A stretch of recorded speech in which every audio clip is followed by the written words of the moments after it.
Ki MLA ka Voice of the People's Party kila mi jendat no napo kiying dorbar hakas ngi palai kum kedak ban persya ya karai Deputy Speaker ban ailat ban jubab Menteri Ketenat Pule Putih kejelau rakam yang sama namar baki kwa ba Menteri Rangba un jubab.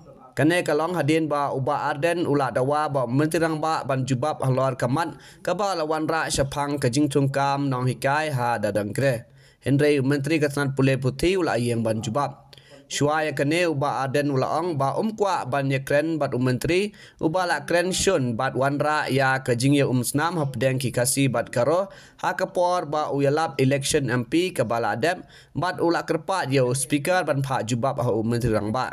Ulaong balada ulong isi jait benru kumba long menteri Ketenat Pule Putih tre ban ye de parlok bat kipat ba karo nadu kisnem khat kendai prapo AA. Ladawa bak sarkar berkebor beripit kan sim kam persya menteri ubalakan isi jait benru bat ya ke parti WPP.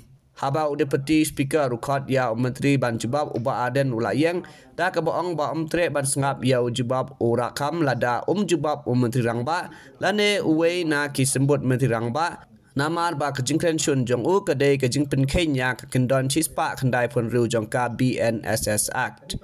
Nak keleng sebut Menteri Rangba uba Preston Tensong laong ba ya ke kentin ke bala keno uba Arden day ban weng no namar ba kedai kejing keno persya ya uru simet. Aden ba Deputy Speaker ula khot ban jubab menteri ki MLA ke WPP kila mino sendon bak na ying dorbar. Ingat rai ya semua duka masam keren ni ketuka motion no short duration discussion.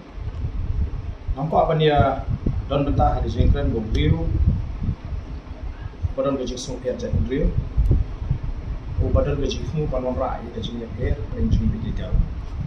Maka jengkren gaji ke public speech ke ke election kalau parat, dari semua itu bagi pada terus klaim prem dan klaim pensau, dari kami juga badan gaji dia masih not gaji shop hair prem kini ke aktiviti ke project real.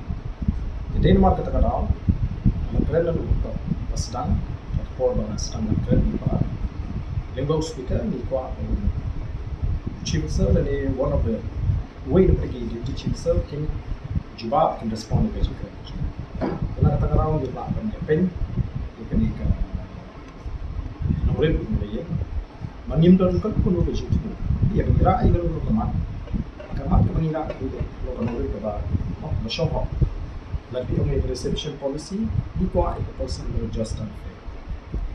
First para juga reception policy keren ni kami kata population. Ni keren ni kata, ni kami ada lagi kata. Jadi nama kita kata parti ni nak ni kata ni keren. Baru beri. Bala ada jisha, benda isu banbat ada chief minister. Ada dia buci sebab support, maka dia isu. Kalau kita bukan kalau kita kata para